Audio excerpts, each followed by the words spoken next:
It's a big, long book. Yes, it is. It's full of mostly nonsense. Once in a while, it stumbles upon wisdom. I'm going to tell you a story. Okay. A Tell me Bible what you story? think about Dance. Yeah, we go up there and dance, and we have these, I have laser light show up there, which is real fun. And do you know how many women just came right now? In this video, we are going to watch Jordan Peterson and Bill Maher's recent discussion, which was culturally significant, philosophically deep, and towards the end, utterly hilarious. You are going to love this one, so strap yourselves in and let's get into the clips. So they started to study subclinical psychopathy and built a personality inventory to measure subclinical psychopathic traits. And so the traits are psychopathic, so predatory parasite, Machiavellian. So a Machiavellian individual in preparing for an interview like this would be thinking, okay, well, now I'm going to go on Bill's show. What can I get out of it? Right. How can I elevate my status? What could I use to sell? And then every word would be crafted to extract. With that. Well, every word would be used to extract out something that was only self-serving, right? You know that if your dialogue with someone goes well, what happens is you fall into an honest conversation. No, it's just because you have I have no agenda and I have no idea where we're going to go. My agenda is to have as close to what this would be if we were not making this into a podcast, and it would be no different. I can honestly say I don't think there's one thing I would have done differently, and it should feel that way, and I want it to feel that way. Yeah, and that works. That really works well on YouTube. It's what people want because they're actually tired of overproduced instrumental conversations. Yeah, right. Okay. So, but a Machiavellian would be manipulating the conversation constantly to get an edge, to get an angle. And so they don't use a Machiavellian doesn't use their words to represent what they believe to be true. They use their words to obtain whatever they're angling for from the person they're talking to. And so that happens on the sexual front, for example, very often. So people who are hyper committed to short-term mating strategies tend to use instrumental language, right? They're manipulative. So psychopathic, Machiavellian, narcissistic. So someone who's narcissistic wants unearned social status, right? And the last one, they had to add this. This triad was first called the dark triad, and then they had to add sadism. Because it turns out if you're all three of those things, you also take positive delight in the suffering of other people. And there's a very high correlation between the dark tetrad personality traits and left-wing authoritarianism. So that's why I think it's not fundamentally political, is that what's happening is that there's a small minority of people who are very manipulative, who use compassion as a camouflage. And then people who are generally and genuinely compassionate, they can be manipulated easily. And that's why you're seeing, that's part of the reason you're seeing this deviation from more classical liberalism. There's no better camouflage for someone who's truly dark than compassion. Right. Wow, that is some interesting shit. Yeah, it's brutal, and the data is accumulated. Well, it's worse than that too.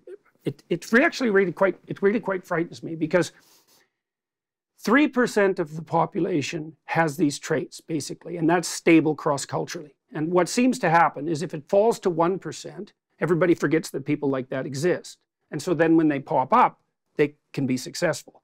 But if it gets up to about 5%, then everybody thinks, the psychopaths are here, and they start beating them back. And so they stabilize around 3%, right? Any more than that presents a positive danger to the integrity of the state itself.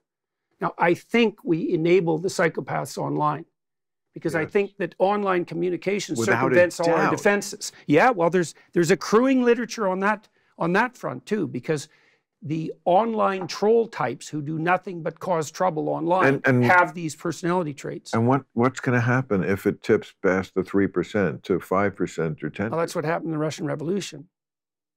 Like, what happens if those people get the upper hand?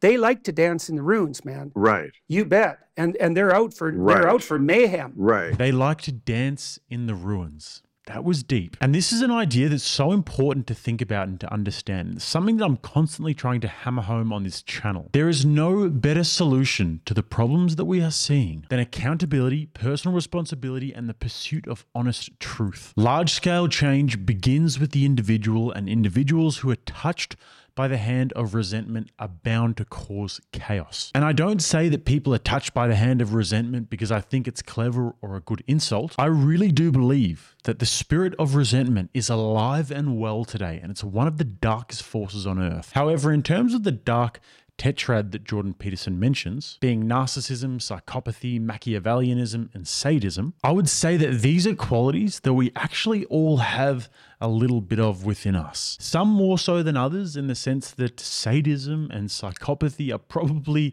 actually mental disorders. But in terms of Machiavellianism and narcissism, I think we see little microcosms of this in our everyday life. And we all possess this and maybe even have an inclination towards this. But good disciplined people can rein that in, can understand that part of themselves and be in control of it rather than letting it control you. And last point on this is that just as being psychopathic or sadistic or even resentful are really bad ways to orient yourselves in the world, I do think that it is just as bad to be naive. You'll just get eaten alive in the world, and you have to be aware that around every corner there is somebody waiting to screw you. So I've got a little bit of a different perspective on that, in the sense that I think that people should understand these ideas deeply and understand that they reside within you and understand how to recognize it in other people. Because if we're cognizant of these very common personality traits, then it won't be as much of a shock to the system when you do encounter them, and maybe you might save yourself a little bit of heartache.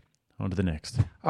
I've actually done a number of podcasts with Muslim thinkers of various stripes, ranging from, real apostate types like Ayaan Hirsi Ali to people who are, Muslim traditionalists. And that's been extremely interesting. And one of the things that's really been positive about that, I got to tell you, that even talking to the more traditionalist Muslim types is, first of all, those podcasts attracted very large audiences, like multiple millions of people. And the fundamental comment, like, because I read a lot of comments about my YouTube podcasts, the most common podcasts by far were expressions of relief on the part of Muslims that they were part of the conversation. Right. So that was really, really heartening to see. There must be such a hunger and a earthquake waiting to happen in the Islamic world for, look, I've taken my lumps, especially after 9/11, talking, I think, honestly about the problem. The same thing Sam Harris has identified so beautifully, that there is a unique problem with the religion, whatever religion it is at any time in history, that is the most fundamentalist. And at this time in our history, that is Islam. Well, it might be woke liberalism. Hey, man, it's a toss-up. No, well, that is a religion too. Yes. Yeah. But it also might be which religion is being gamed most effectively at any given moment by the psychopaths. Right. But if I draw a mean cartoon of AOC, I'm not going to get killed. Yeah. But if I draw the wrong cartoon in the other religion, I will. Yes, so that's not a good thing, generally So I'm going to make that important to me, like which one could really kill me. But things, I really feel like things have changed a lot. I haven't talked about this issue in a long time. They have changed. Because, terrorism hasn't really been in the headlines, and yeah, well, the Abraham Accords were a big step forward too, man. They were a big step forward. And things change, I thought this amused me. There was I think, must be in Minnesota, I think, where there's a large Muslim population. I forget the city, but the liberals there were very proud of themselves that they elected a majority Muslim school board, which then during Pride Month refused to do the Pride flag thing. And they were like, oh, and that's always the conundrum liberals have found themselves in, which I always ridiculed, and of course they hated me for it, that how can you be liberal and because they're a minority or a different religion or their skin is brown, support them in the most illiberal action? So it's so interesting that they should bring up Islam and liberalism in this conversation, because this is what Muhammad from the Muslim Lantern and I were talking about in my most recent podcast, albeit in a slightly different context. And it's actually something that I've been giving a lot of thought to recently, and especially the notion of untethered liberalism, something that I've talked about a lot recently. I think that what we're seeing might be what happens when the honeymoon period of Western liberalism comes to an end. This might be what it looks like when all of the sex, drugs, and euphoria wears off, and it's 5 a.m. and you're feeling scattered, and there's mess everywhere, and homeless tents, and now gender ideology, and you're looking around and thinking, hold on a second, It seems like just yesterday that it was the 90s and we were all standing around watching American Pie and listening to Hanson's Mbop. And the world was free after the fall of the Soviet Union and Bill Clinton was getting blowies in the White House. At what point did men start waving their penises in the faces of children at parades in the middle of main roads in America? And is what we are seeing the logical conclusion of this Western liberal experiment? And I'm not saying that that's definitely the case. I'm simply asking the question. So I'm really interested to know what you guys think about that. Well, I mean, the Bible is so well known, even by people who haven't read it. And by the way, a lot of the people who put their hand on it and love it so much have never read it. Certainly not all the way through. It's a big, long book. Yes, it is. It's you know, full of mostly nonsense. Once in a while, it stumbles upon wisdom. You know, I mean, it's but come on, you got to give these people their due. I mean, it was written as, first of all, it's an anthology. I'm going to tell you a story. Okay. A Bible Tell me story? what you think about Bible story. This is Jordan Peterson's I love your Bible story. stories. Okay, this is a Bible story. So I've been looking at the story of Jonah. Yeah. Well, this is a story that you'll appreciate. So here's what happens to Jonah. He's just minding his own business, and then the voice of God comes to him, and the voice says, "You have to go to this city, Nineveh, because everybody in Nineveh is like, they've strayed off the path, and I'm thinking about wiping them out. But you could maybe go there and tell them like how foolish they are, and they'll straighten up, and then I won't have to destroy the city." Guys, before we get to this next clip, if you don't mind taking a second out of your time to chuck a thumbs up on the video, that would be greatly appreciated. And also, if you do get value from this, and if you want to be a part of the fam, hit that subscribe button. Let's get back into it. And Jonah thinks, there's no goddamn way I'm going to do that.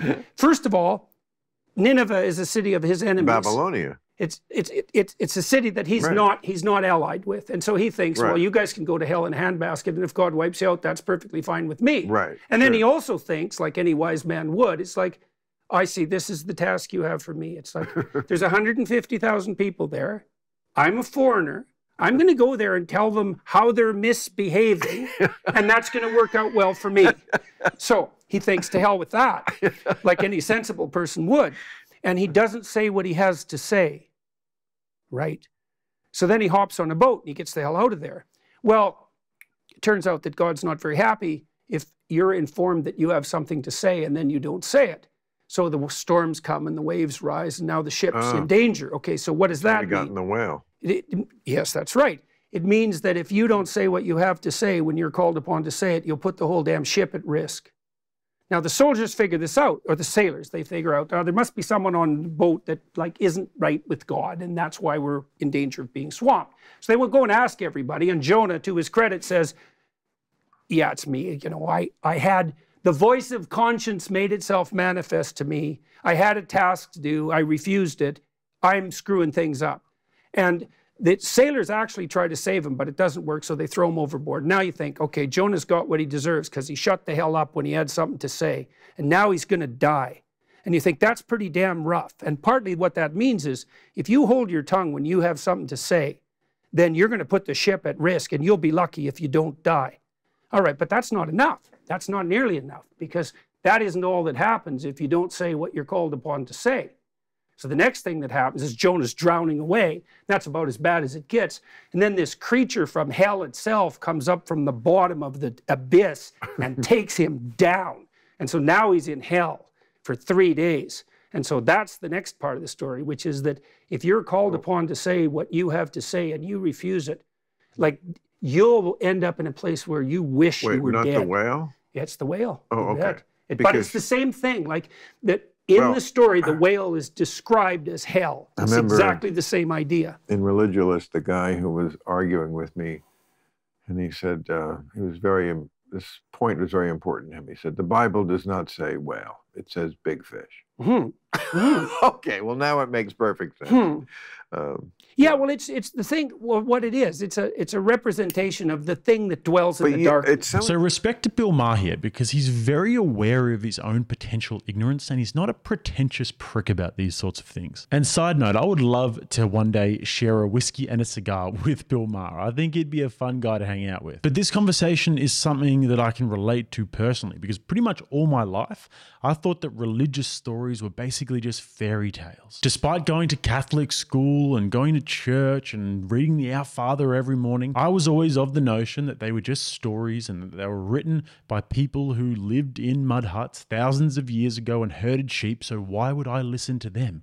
Why would my enlightened 21st century modern day human self want to listen to those people from antiquity? And I've also listened to and read a lot of Hitchens and Dawkins in my time, and still do listen to and read those guys. And so for those combined reasons, I thought it was all a laughable joke. But then I started really giving a shit about the world, and I started to go into these more sort of philosophical and historical wormholes. And like many others, I arrived at the stories of religion and the philosophies of religion. And from my humble life experience so far, I can say that in terms of all the things I've studied, this is definitely the most intellectually stimulating. And this is why I enjoy getting people on my podcast who are from all different sort of religious backgrounds and faiths. So now on to the last bit, which just had me cracking up. So I'll let you guys enjoy it. When I moved back into the house, we didn't really know what to do with each other because it had been so long, and she had kind of gone her way and I was still very ill.